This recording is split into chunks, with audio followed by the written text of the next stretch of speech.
한다면 뭐야 모두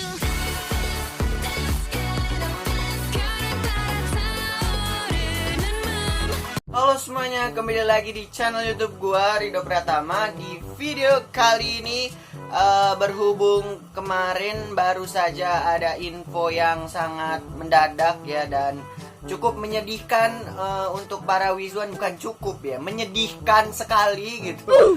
Karena Aizwan dikabarkan bakal disband di bulan April ya. Kalau ngomong disband kayak rada apa ya, kayak rada kasar gitu. Gua bilangnya graduate aja lah gitu kan istilahnya. Dan Aizwan ini dari mereka pertama kali dibentuk, kalau nggak salah kontrak mereka kan 2,5 ya, jadi 2 tahun 5 bulan. Dan April mereka itu katanya bakal graduate dan bakal kembali ke agensi masing-masing. Oke, jadi sesuai yang di judul, gue bikin video ini, gue bakal memprediksi lah istilahnya begitu. Kira-kira karir dari member-member Aizwan ini setelah graduate nanti bakal kemana. Dan gue tegesin ya, buat Wizwan yang nonton ini hanya pure kesotoyan gue, ibarat kata ya prediksi gue lah. Kira-kira member-member ini setelah nanti graduate dari Aizwan ini bakal kemana sih karir mereka berlangsung. Dan ya sekali lagi gue tegesin, jadikan ini hiburan saja karena ini pure kesotoyan gue atau prediksi gue. Jadi langsung aja lah kita masuk ke dalam videonya. Ya, sebelum kita masuk ke dalam per membernya, gue mau di sini mau ngasih tahu aja kepada kalian buat yang belum tahu. Jadi ada rumor ya, angin-angin lewat di Twitter dan gue sempat baca katanya sebelum Aizwan dibubarin nanti di bulan April, katanya pada saat negosiasi perpanjangan kontrak ya. Jadi sebelum Aizwan diputusin untuk graduate ini atau bubar di bulan April nanti, itu katanya udah ada negosiasi perpanjangan kontrak gitu. Dan ada beberapa agensi dari member-membernya yang nggak datang gitu. Dan rumornya ada 3 agensi ya, gue sebutin aja lah di sini. Yang pertama itu ada Yue Entertainment, kalau kalian tahu agensinya Yena. Terus yang kedua ada Starship Entertainment, kalau kalian tahu Monsta X, WJSN. Terus kalau dari Starship di Aizwan itu membernya ada Wonyong sama Eugene ya. Terus yang ketiga itu dari Lapande gitu. Kalau kalian tahu Lapande itu mungkin bisa dibilang agensi kecil ya, karena gue juga belum begitu grup-grup dari Lapande. Dan Lapande ini agensi yang menaungi Hyewon ya. Dan jujur pas gue tahu Lapande, gue rada kaget gitu. Kayak waktu mereka debutin Aizwan tuh, kalau nggak salah ya, awal-awal tuh katanya si Hyewon itu nggak keurus gitu di Lapande. Tapi tiba-tiba ketika negosiasi perpanjangan kontrak, kok tiba-tiba mereka ikut-ikutan nggak datang gitu pada saat negosiasi perpanjangan kontrak. Kalau Yue sama Starship ya mungkin punya planning sendiri lah. Ini Lapande gitu loh, kayak lu tuh awal-awal nggak ngeurus Hyewon gitu, tapi tiba-tiba ketika pada saat negosiasi perpanjangan kontrak lu tuh nggak datang, seakan-akan kayak nggak setuju, kayak Hyewon pengen diambil lagi gitu. Kayak mungkin kalau Hyewon cabut dari Lapande, bangkrut kali itu Lapande Entertainment ya. Dan ya langsung aja lah kita masuk ke para member-membernya. Ya, yang pertama ini ada Yena. Seperti rumor-rumor yang sebelum dikabarin Aizwan ini bakal graduate, Yena ini udah hembusan rumornya tuh semakin kencang gitu ya. Jadi sebelum kita masuk ke dalam prediksi gue, di sini gue bakal ngasih tahu. Jadi kan gue bakal nyebutin beberapa option dari 1 sampai 4 umpamanya. Nah, dari 1 ini adalah yang menurut gue kemungkinan terbesar ya. Dari nomor 1 kemungkinan terbesar, kedua lama-lama menurun sampai akhirnya kemungkinan keempat itu yang paling nggak mungkin gitulah istilahnya.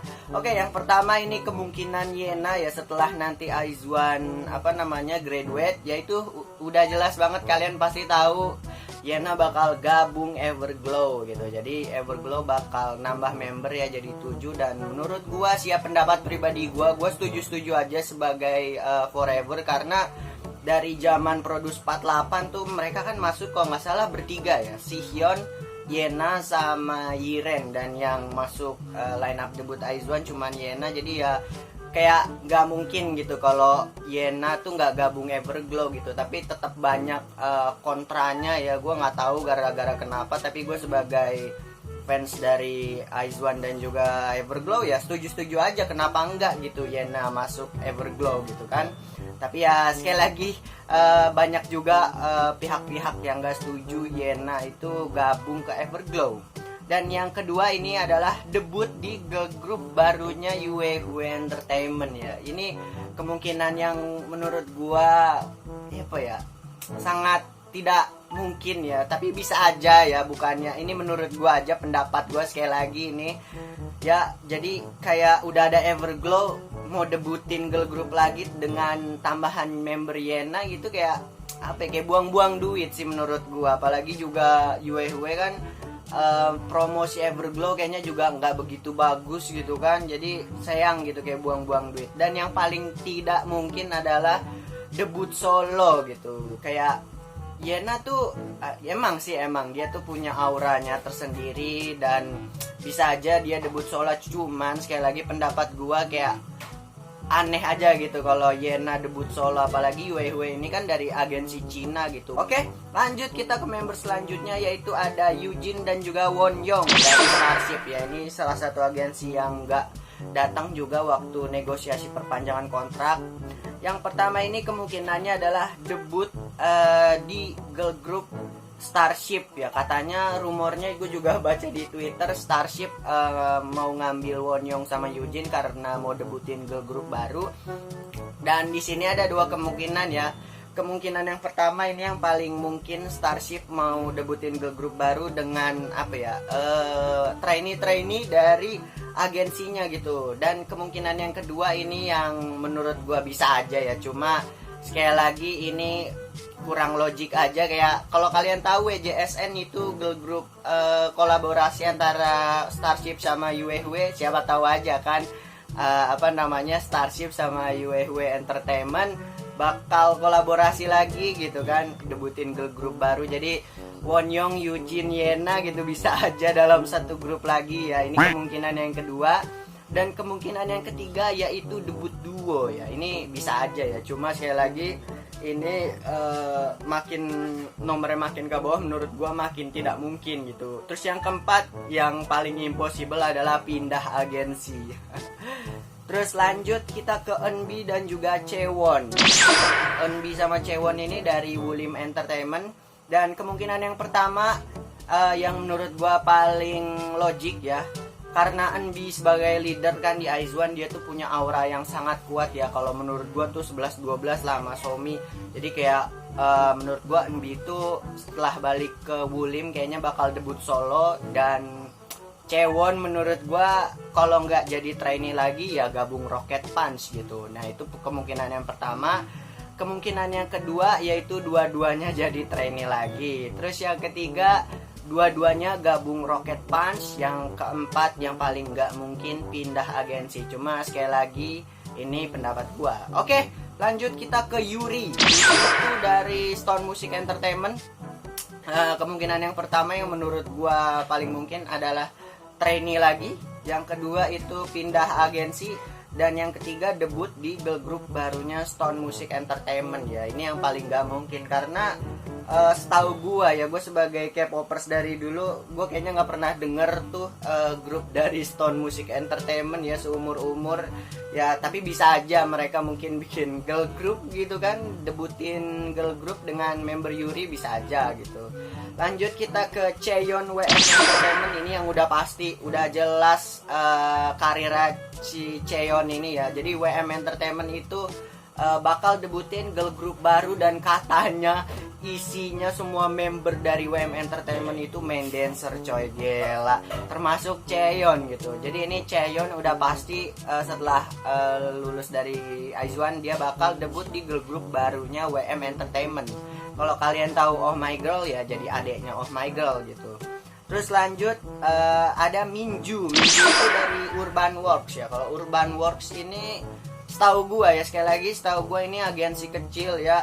Gua nggak tahu artis-artisnya siapa aja, mungkin kalian yang tahu bisa tulis di kolom komentar di bawah. Yang pertama itu kemungkinan yang paling logik ya menurut gua, yaitu si Minju bakal debut aktris gitu. Mungkin Minju bakal jadi aktris, main-main drama lah, kayak main drama apa gitu, jadi pemain apa namanya utamanya, pemain leadnya gitu kan. Dan yang kedua yang menurut gua tidak logik, yaitu pindah agensi. Cuma ini juga bisa.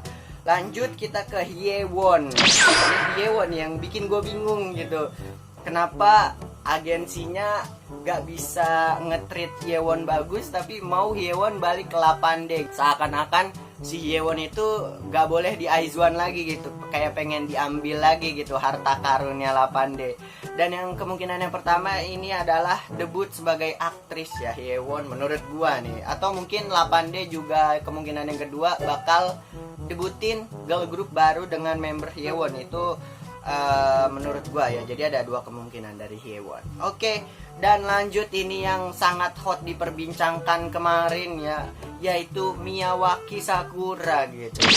Dulu tuh Sakura tuh bias gua tuh waktu awal-awal Aizwan debut, karena menurut gua dia tuh sebagai center yang paling bersinar gitu. Oke, yang pertama ini adalah gabung agensi Korea gitu, yaitu yang seperti yang kemarin hangat diperbincangkan, yaitu gabung Big Hit Entertainment atau sekarang Hype. Waduh, Hype Entertainment ya. Cuman setahu gue sih Big Hit nggak mau debutin girl group baru ya. Cuma kayaknya sih tetap di bawah naungan Big Hit, cuma dihandle sama Source Music mungkin. Dan Sakura bakal debut di girl group barunya Source Music di bawah naungan Big Hit label.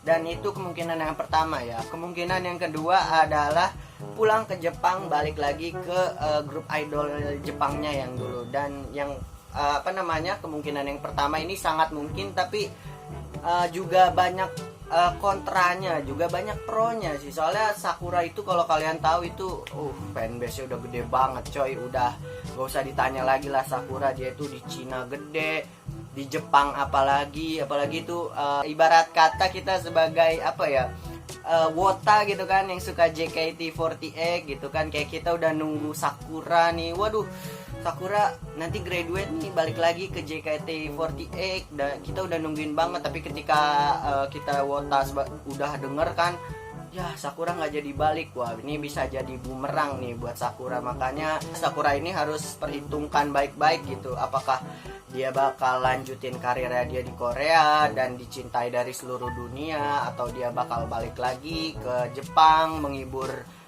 fans-fansnya di Jepang ya. Kita sebagai fans sih jujur ya, gue sebagai fans mendukung aja apa yang artis mereka mau gitu. Apapun yang mereka mau balik ke Jepang, mau gabung Big Hit, itu menurut gue terserah Sakura aja ya. Jadi ya terserah Sakura lah, yang jelas aku selalu mendukungmu Neng.